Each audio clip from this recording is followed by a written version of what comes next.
नमस्कार प्यारे बच्चों, इजी लर्निंग चैनल में आपका फिर से एक बार स्वागत है।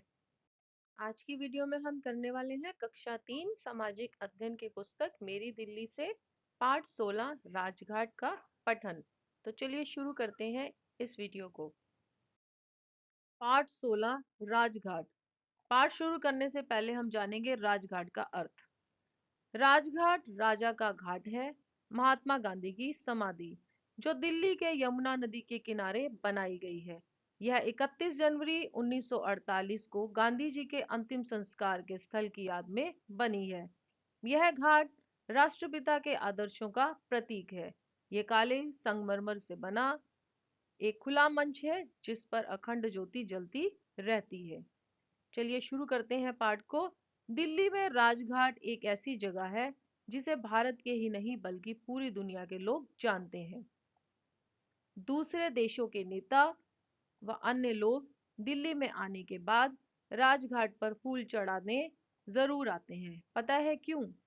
देखिए, आप चाहे भारत के राष्ट्रपति हैं, प्रधानमंत्री हैं, चाहे आप मंत्री हैं या आप एक साधारण भारतीय हैं, देशवासी हैं, चाहे विदेशी हैं, आप देखते हैं जब भी आप महात्मा गांधी जी की समाधि जो है राजघाट पर, यहाँ आप आएंगे तो यहाँ आप फूल चढ़ाएंगे।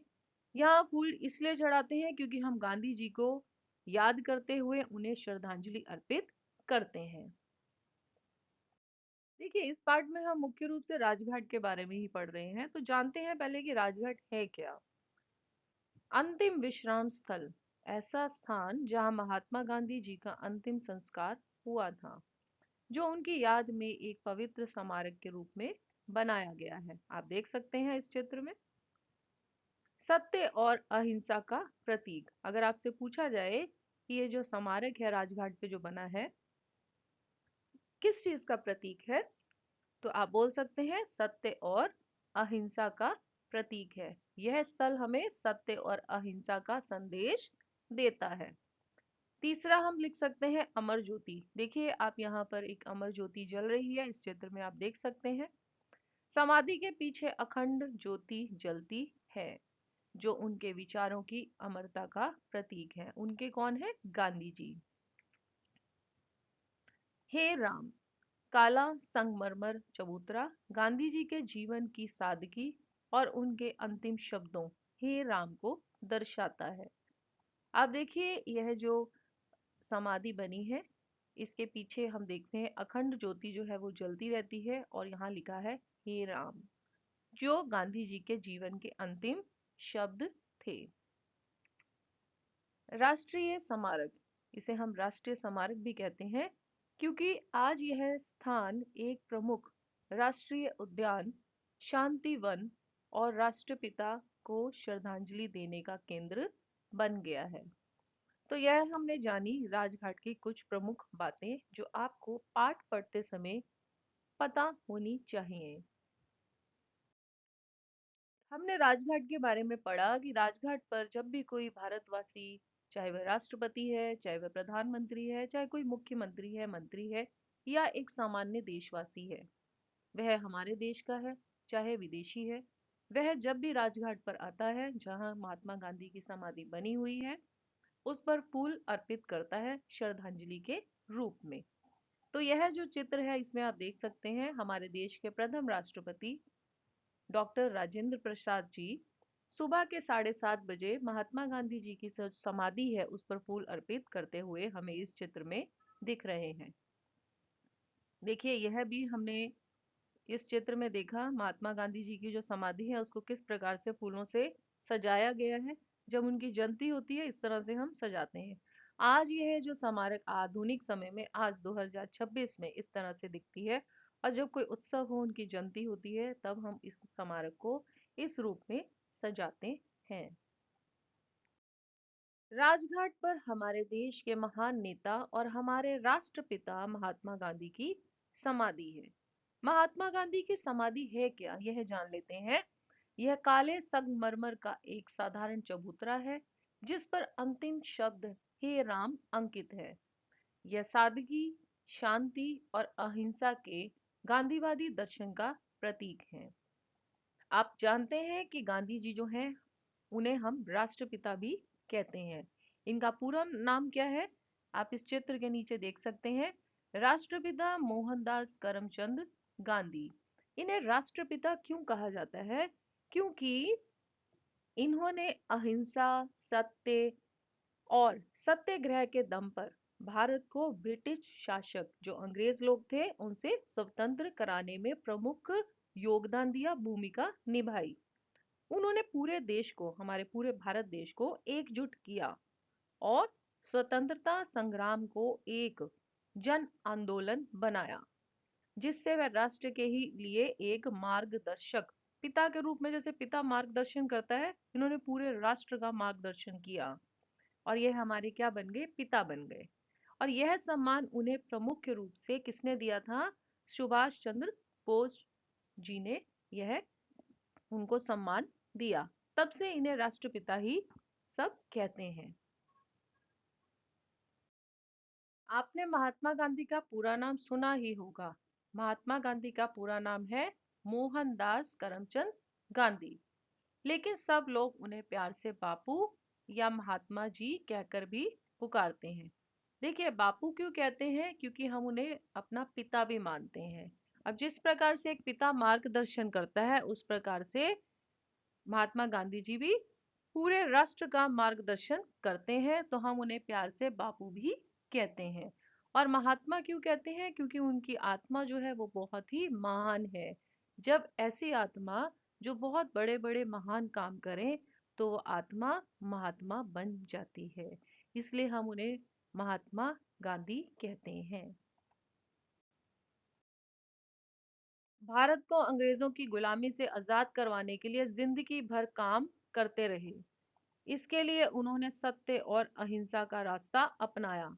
महात्मा गांधी अपना पूरा जीवन देश को आजाद करवाने के लिए अर्पित कर देते हैं।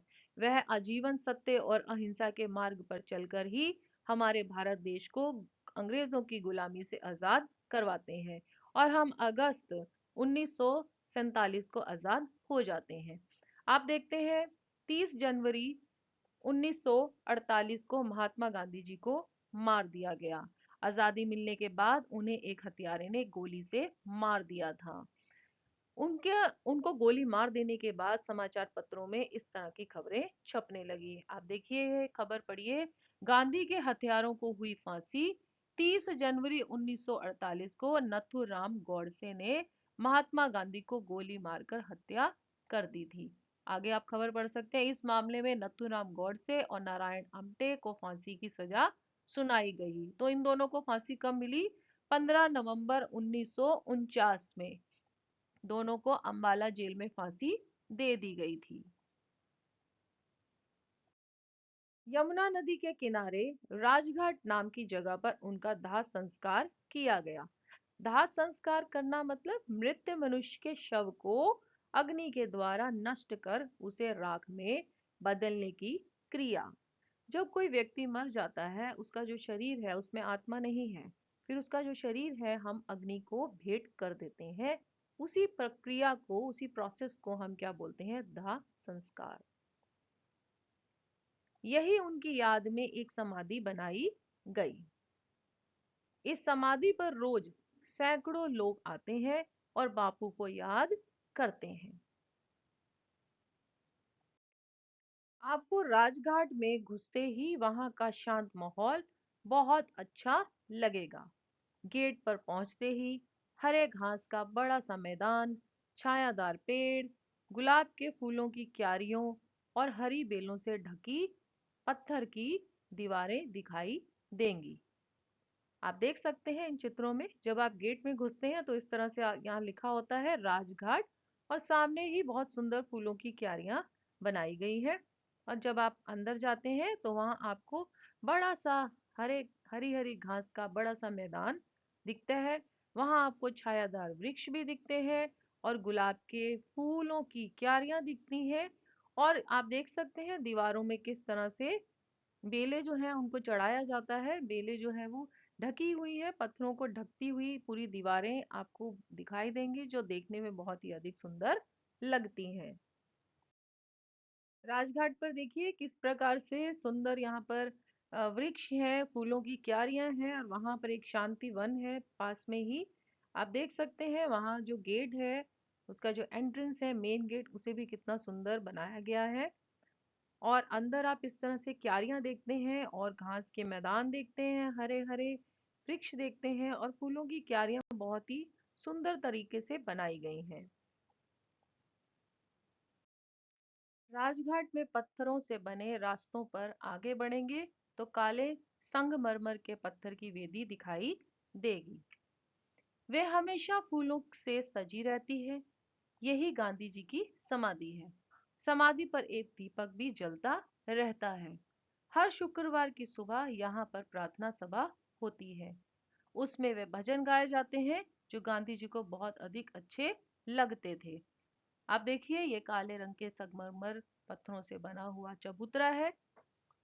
इसमें एक अखंड ज्योति जो है वो हमेशा जलती रहती है, जो अमर ज्योति भी है। अब जो यहाँ इनके भजनों की बात की जाती है तो यहाँ एक प्रार्थना सभा होती है जो हर शुक्रवार को सुबह सुबह होती है और उसमें गांधी जी को प्रिय लगने वाले भजन गीत गाए जाते हैं।